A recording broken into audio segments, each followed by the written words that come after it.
It's Locked On Hornets. We're part of the Locked On Podcast Network. It's your team every day, local experts on the #1 daily sports podcast network. Thanks for making us your first listen. We're free, and we're available on all platforms. You can listen anywhere you get your podcast, Apple, Spotify. You get the picture by now. And you can even watch us on YouTube, pinned on Twitter, at Locked On Hornets. You can go to YouTube, click on, and search for Locked On Hornets, where you will find that we have hit the 1,000 subscriber mark.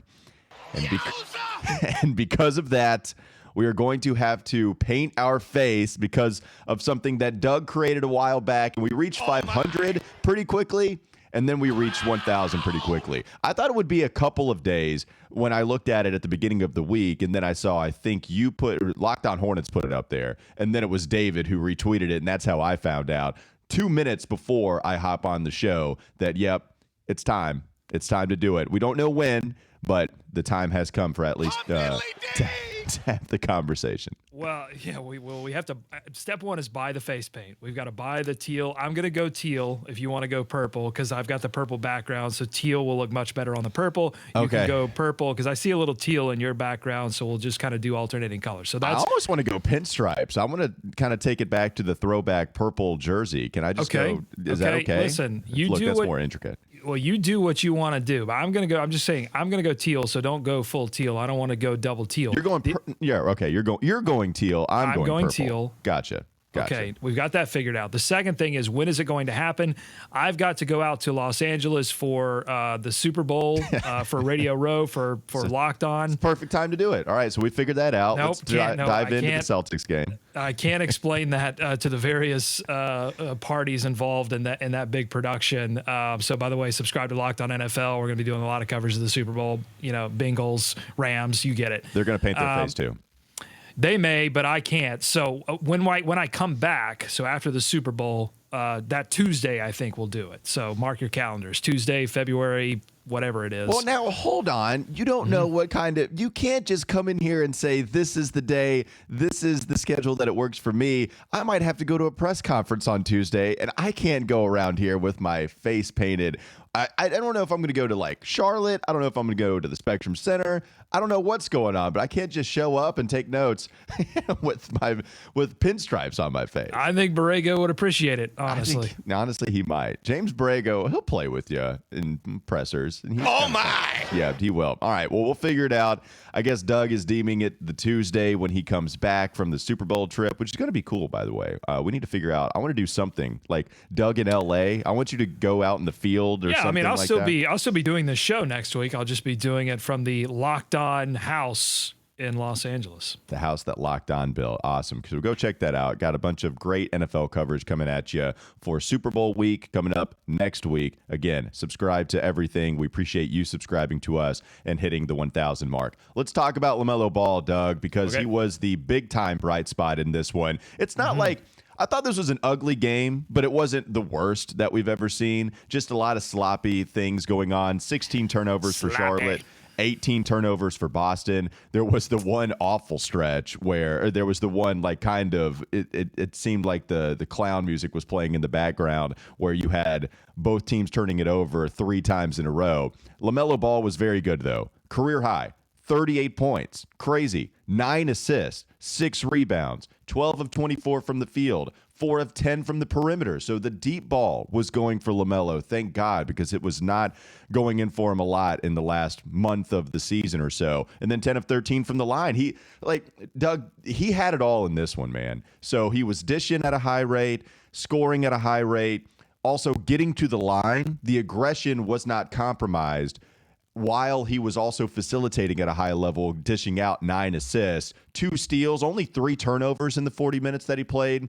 I mean, look, I'm sure there's some individual plays. If you wanted to take out the magnifying glass and try to find where he messed up, we can talk about some of those if you want to. But this was a phenomenal game from LaMelo. And you look at the box score, that is a pretty stat line that he put up.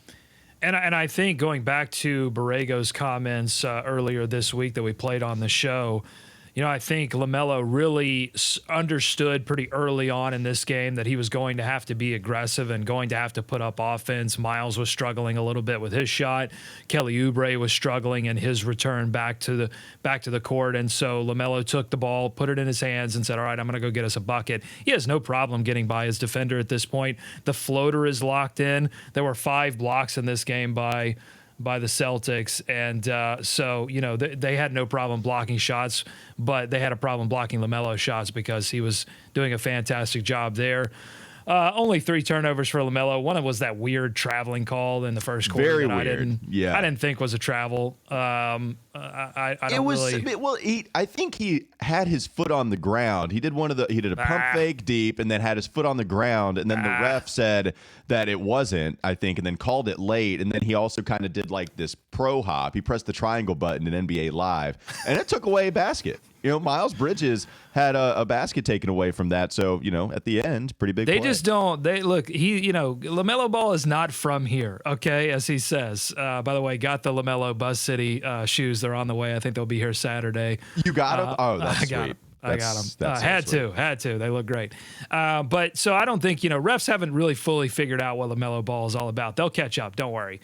But LaMelo was fantastic in this one. Loved it. Loved his offense. 9 assists, 6 rebounds. This was the perfect LaMelo game. I think this is the kind of game that we will see more consistently in year 3, and we'll take him from being the 5th voted guard in the East into the top tier, possibly starting the All-Star game next season. It was a really good game from him. I mean, he was something special in this one. The Dipsy Do layup early in the game where he. Yeah. I thought it was going to be bad. So yes, there was the one bad missed layup, I guess, in this one, and it came early on. I was like, oh no, this is going to be another bad finishing at the rim night for LaMelo. He did hit his first 3, and so I thought that might bode well, and it eventually did. But really, if that was like the only bad play I can remember. There was the bad missed layup where he tries to, go, he brings it around one hand, doesn't control it, finger roll, just didn't have a shot. But other than that, LaMelo, was awesome in this one. So we could talk more LaMelo. Let's get to Miles, who didn't have a great game, and also the late game execution or lack thereof. We'll discuss all of that coming up in just a moment. This is Locked On Hornets. And listen, as long as you play James Bouknight, a win will always be inside. Thanks for making Locked On Hornets your first listen every day. Right? We are free and available. They'll show some fight. On all your platforms. Now make your second listen Locked On Bets, your daily one-stop shop for all your gambling needs. It's time for more of the Locked On Hornets podcast.